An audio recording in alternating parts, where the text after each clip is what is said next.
श्री समर्थ रामदास कृत मनाचे श्लोक भाग 4 श्लोक 31 ते 40।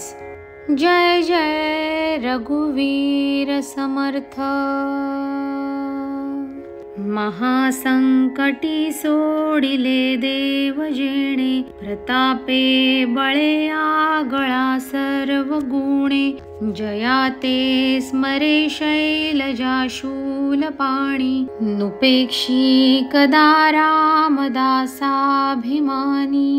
अहल्या शिळा राघवे मुक्त केली, पदी लागता दिव्य होऊन गेली। जया वर्णिता शीणली वेदवाणी, नुपेक्षी कदा रामदासाभिमानी।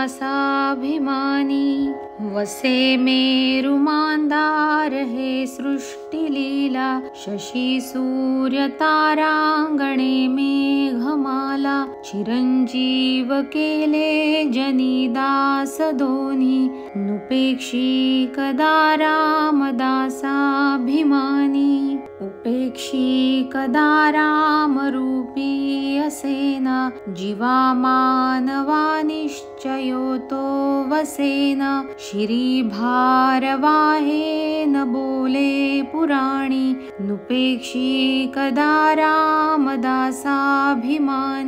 असे हो जयांतरी भाव जैसा, वसे हो तयांतरी देव तैसा। अनन्यास रक्षितसे चाप पाणी, नुपेक्षी कदा रामदासाभिमानी।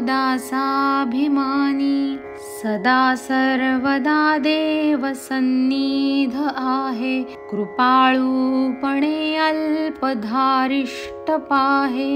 सुखानंद आनंद कैवल्यदानी, नुपेक्षी कदा रामदासाभिमानी। सदा चक्रवाकासी मार्तंड जैसा, उडी घालितो संकटी स्वामी तैसा। हरिभक्तीचा घाव गाजे निशाणी, नुपेक्षी कदा रामदासाभिमानी। मना प्रार्थना तुझ एक आहे, रघुराज थकीत होऊन पाहे।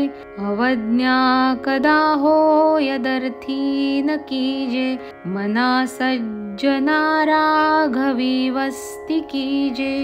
जया वर्णिती वेदशास्त्रे पुराणे, जयाचे नियोगे समाधान बाणे। तया लागी हे सर्व चांचल्य दीजे, मना सज्जना राघवी वस्ती कीजे। मना पाविजे सर्व ही सुख जेथे, अति आदरे ठेविजे लक्ष तेथे। विविके कुडी कल्पना पालटीजे, मना सज्जना राघवी वस्ती कीजे। जय जय रघुवीर समर्थ।